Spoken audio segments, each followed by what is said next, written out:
स्वागत है एक बार फिर से 99 न्यूज में आपका। मैं तुषार आपके साथ। दुर्गोत्सव की सीधी तस्वीरें, कोयलांचल और आसपास की सीधी तस्वीरें आप तक पहुंचा रहे हैं। वेस्ट बंगाल की सीधी तस्वीरें पूजा पंडालों की आप तक पहुंचा रहे हैं। इस वक्त हमारे साथ लाइव धनबाद के रानी बांध से हमारे सहयोगी उमेश जुड़ चुके हैं। उमेश, कहाँ हैं आप इस वक्त खड़े?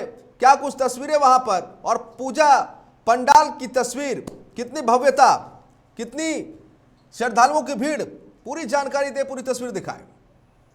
जी जिसान, देखिए इस समय हम इस धनबाद के धैया स्थित रानी बांध तालाब के पास खड़े हैं। ये पूजा पंडाल हम आपको दिखाना चाहेंगे कि ये पूजा पंडाल जो है ये काफी पुराना, हालांकि अभी तो फिलहाल यहाँ पे 12 साल से पूजा यहाँ पे किया जा रहा है, लेकिन ये पहले दुर्गा पूजा से पहले यहाँ पे सरस्वती पूजा का एक भव्य मंदिर था, जो राजा के समय था, राजा शिव प्रसाद के समय से ही ये यहाँ मंदिर था, जिसके बाद अब जो है यहाँ के पूजा कमेटी से दुर्गा पूजा में तब्दील किया है। हम पहले माँ की प्रतिमा का दर्शन करवाएंगे आपको, उसके बाद फिर हम लोगों से बात करेंगे और दिखाएंगे कि यहाँ की मान्यता क्या है यहाँ के पूजा पद्धति और कब से किया जा रहा है। तो ये आप सीधी तस्वीरें आप मेरे साथ जो देख पा रहे हैं, ये माता रानी की तस्वीर है, जो यहाँ पे पूजा पंडाल में धैया के रानी बांध पूजा पंडाल में यहाँ पे किया जा रहा है। श्रद्धालु भी है, लगातार यहाँ पे आ रहे हैं पूजा करने के लिए, माँ का दर्शन के लिए। तो ये पूजा पंडाल आप देख रहे हैं, ये माता रानी का दर्शन है। किस तरह से भव्यता दिख रही है, माता का जो रूप है वो कितना बेहतर दिख रहा है। यहाँ पे ये दर्शक है जो पूजा पंडाल में आए हुए हैं, ये श्रद्धालु हैं, ये पूजा करने के लिए यहाँ पे आते हैं। तो इस चीज को यहाँ पे समझना होगा जिशान की ये पूजा पंडाल राजा शिव प्रसाद के समय जब उनका राज्य झरिया में था तो रानी यहाँ रहा करती थी, और जिस जगह पे हम खड़े हैं ये कभी सरस्वती मंदिर हुआ करता था, एक बड़ा सा सरस्वती मंदिर हुआ करता था, जिसकी चर्चा पूरे बिहार झारखंड में होती थी, क्योंकि बिहार झारखंड में कहीं भी सरस्वती मंदिर नहीं है। तो उस समय सरस्वती मंदिर थी, लेकिन जैसे जैसे समय बदला, समय बदलने के बाद में जब यहाँ पे लोग बसे हुआ, तो अब क्योंकि ये मंदिर जो है दुर्गा पूजा यहाँ पे किया जा रहा है, ये मंडप जो है यहाँ पे दुर्गा पूजा किया जा रहा है। आप देख सकते हैं किस तरह से ये लोग हैं। यहाँ पे पूजा कमेटी के भी कुछ लोग हैं, हम उनसे बात करेंगे, उनसे जानेंगे कि आखिर इस यहाँ के पूजा की मान्यता क्या है, क्या कुछ रहा है अब तक का। जी आप मैं मिहिर दत्ता इस पूजा कमेटी के कोषाध्यक्ष है। जी जी। और ये हम लोग का पूजा 2011 में स्थापित हुआ था। ये हम लोग कमेटी का ये 12वां साल है जी। और यहाँ पूजा का अब हम लोग पूजा पर ज्यादा फोकस करते हैं, क्योंकि हमारा यहाँ पूजा में जो अष्टमी का पूजा होता है काफी भीड़ होता है। कई हमको लग रहा है कम से कम 2000 की भीड़ खाली आता है, और हम लोग उस पूजा को ही ज्यादा फोकस में करते हैं। क्या है अष्टमी पूजा का, क्या महत्व क्या है? अष्टमी पूजा सुबह जैसे 7 बजे से शुरू होगा और 3 बजे तक चलेगा। ये अष्टमी पूजा ही सबसे माँ का ये सबसे बड़ा पूजा होता है। और उसके बाद 3 बजे के बाद माँ का एक संधि पूजा होता है। जो संधि पूजा और होता क्या है कि अष्टमी जब छोड़ेगा और नवमी घुसेगा, उस जो क्षण होता है उस क्षण में होता है संधि पूजा। उस समय जो महत्व होता है, उस समय माँ के दरबार में जो आदमी जो चाहे, जो होना उचित है, वो माँ के दरबार में मिलता है। ये अधिकतर देखा गया है। माँ का ये पूजा संधि पूजा के समय में सभी माने हमारे यहाँ के जितने भी लेडीज है और बड़े बुजुर्ग है, वो बहुत धूमधाम से ये पूजा में आते हैं, बहुत शरीक होते हैं सब अच्छे ढंग से।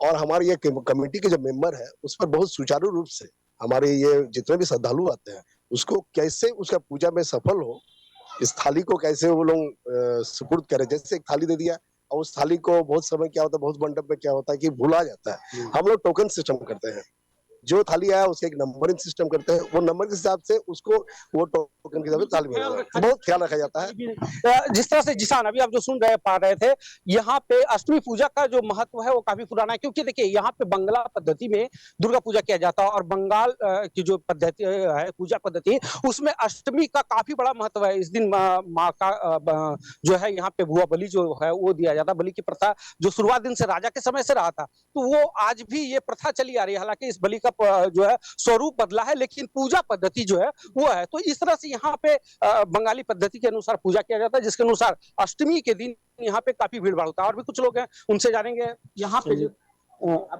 आइए बताइए कि क्या खर्च क्या है।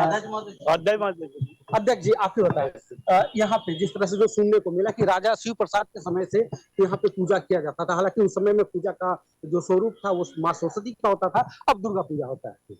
निश्चित ही बहुत ही प्राचीन काल से यहाँ सरस्वती मेला लगता था। इस जगह को हम लोगों ने फिर से जागृत किया है। हम लोग स्थानीय जो लोग हैं, कमेटी है, ये 12वां साल है और 2 साल तो कोरोना में आप देखे ही थे कि पूजा का बहुत प्रोटोकॉल था, मास्क, सोशल डिस्टेंसिंग, ये सब का ख्याल रखना पड़ता था। लेकिन इस बार प्रोटोकॉल वगैरह नहीं है और कोरोना से पूरा विश्व निजात पा चुका है, कहा जा सकता है।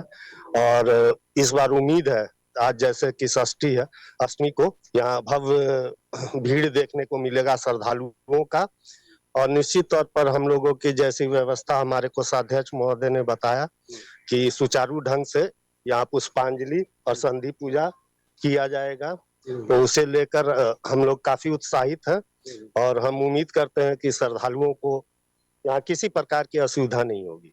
बिल्कुल, तो कमेटी लगातार प्रयास कर रही है कि यहाँ किसी भी तरह को लोगों को, जो खासतौर से श्रद्धालु है जो आ रहे हैं, उनको असुविधा ना हो, इसकी जो है ख्याल रखा जा रहा है। यहाँ पे जो अष्टमी के दिन जिस तरह से बताया, कमेटी वाले ने भी बताया कि अष्टमी के दिन काफी भीड़ भाड़ होती है, तो जो लोग पुष्पांजलि के लिए आते हैं उनकी थाली का एक टोकन दिया जाता है ताकि किन्हीं की थाली इधर सुधर ना हो, तो ये ख्याल रखा जाता है। और भी कुछ लोग उनसे भी जानेंगे किस तरह से, क्योंकि 2 साल बाद जो है दुर्गा पूजा का फिर से उत्सव हम लोग कर पा रहे हैं, क्योंकि कोरोना काल की वजह से किस तरह से हो रहा है, तो कितना उत्सुक है इस जी, निश्चित तौर पर 2 साल के बाद आज दुर्गा उत्सव फिर से यहाँ पर खुले रूप से मनाया जा रहा है। 2 साल पूजा हुई लेकिन पाबंदियों के बीच हुई, लेकिन अभी लोगों में इसके बीच काफी उत्साह है। पूरे धनबाद में एक उत्सव का माहौल है, आप देख सकते हैं जहां भी जाएंगे लोग, भीड़ भाड़ काफी है और 2 साल की जो कसर है वो लोग पूरा कर रहे हैं। हम इसमें लोगों से आग्रह करना चाहेंगे कि शक्ति स्वरूपनी दुर्गा का आराधना के साथ साथ सावधानी भी बरतें, क्योंकि कहीं ना कहीं असावधानी होने पे ही इस तरह की बीमारियां फैलती हैं, कोरोना जैसी बीमारियां फैलती हैं। तो हम लोगों से अपील करेंगे कि पूजा घूमने के साथ साथ सावधानी भी बरतें और सबको, लोगों को शुभकामनाएं। धैया क्षेत्र में जो पंडाल यहाँ पे बनता है, यहाँ पे जो विद्युत सज्जा होती है, यह बेमिसाल है। मतलब पूरे धनबाद में आप घूम जाएंगे तो यहाँ की एक मिसाल दी जाती है। धैया क्षेत्र में जो पंडाल बनता है, यहाँ जो आयोजन समिति के द्वारा तैयार किया जाता है विद्युत सज्जा, खासकर रानी तालाब होने की वजह से जो प्रतिबिंब बनता है विद्युत सज्जा का, वो देखने लायक है। हम सबसे आग्रह करेंगे कि धैया में निश्चित तौर पर एक बार जरूर समय निकालें, यहाँ पर आए और देखें। आयोजन कमेटी का हौसला बढ़ाएं और सब लोगों को दुर्गा पूजा की हार्दिक शुभकामनाएं। 99 न्यूज़ को भी बहुत धन्यवाद। Thank you. लाइटिंग की जो चर्चाएं हैं वो पूरे धनबाद शहर में होती है। पंडाल के बाहर कुछ अगर तस्वीरें जो आप इस समय दर्शकों को दिखा पाए, बाहर से धैया का ये रानी बांध का पंडाल किस तरह से दिख रहा है वो जरा दिखा पाए दर्शकों को। ये कोशिश करेंगे, क्योंकि रात का अंधेला है तो कुछ कुछ लाइटिंग है। हम बाहर का नजारा आपको दिखाना चाहेंगे, जिसान अपने दर्शकों को दिखाना चाहेंगे कि इस समय जो यहाँ पे खासतौर से विद्युत सज्जा के बारे में जिस तरह से बताया गया है, तो वो कितना कारगर है, वो कितना भव्यता है, कितने लोगों को यहाँ पे आकर्षित कर रहा है। तो ये आप देख सकते हैं, ये वो तालाब का एरिया है, जिस वो लास्ट एरिया जो देख पा रहे हैं लाइटिंग का, तो उसके बाद वो तालाब का एरिया है, ये रानी तालाब है। हम आपको बताया कि झरिया में राजा तालाब है, राजा शिव प्रसाद जो है उनके पूर्वज वहां पे राजा तालाब के निर्माण किए थे। लेकिन जो बताया जा रहा है कि रानी यहाँ रहती थी, क्योंकि यहाँ भी राजा शिव प्रसाद का किला था, तो उनके नाम पे रानी तालाब का यहाँ पे निर्माण करवाया गया था। ये सन 1909 के आसपास का बात है। तो उस समय से ये रानी तालाब है। तो ये यहाँ की भव्यता जो है वो अलग है, क्योंकि यहाँ का पूजा का जिस तरह से जो पहले बता चुके हैं कि आप पंडालों में भी देख सकते हैं कि जिस तरह से एक काल्पनिक पंडाल बनाया गया, ऐसा कुछ नहीं कि किसी के थीम पे किया गया। तो जो पुरानी पद्धति थी पूजा का, उसी के स्वरूप यहाँ पे किया जा रहा है। काफी भव्यता है, लोगों को यहाँ पे इस पूजा पंडाल से, इस पूजा स्थल से काफी जुड़ाव रहा है। शिव प्रसाद उनकी रानी के लिए यहाँ उनका रहने की व्यवस्था की गई थी और सन 1909 का जिक्र आपने किया जब इस रानी तालाब का निर्माण किया गया था। और पहले सरस्वती मंदिर था, झारखंड में इकलौता सरस्वती मंदिर कहा जाता था, झारखंड बिहार संयुक्त जब था, तो उस समय से काफी प्रसिद्धि है इसकी। और आज काल्पनिक पंडाल बनाया गया है। बहुत शुक्रिया आपका उमेश, वहां की तस्वीर दिखाने के लिए अपने दर्शकों को। 99 न्यूज हर पूजा पंडाल की तस्वीर, कोयलांचल और आसपास की सीधी तस्वीर दिखा रहा है और इसके साथ साथ पश्चिम बंगाल से भी जो तस्वीरें निकल कर आ रही है 99 न्यूज के माध्यम से, सीधी तस्वीरें पूजा पंडालों की, वो आपको दिखा रहा है कि अभी ये तस्वीर जारी रहेगी। पूरे दुर्गोत्सव की लाइव तस्वीरें आप 99 न्यूज पर देख सकते हैं। छोटी बड़ी खबरों के लिए देखते रहिए 99 न्यूज। नमस्कार।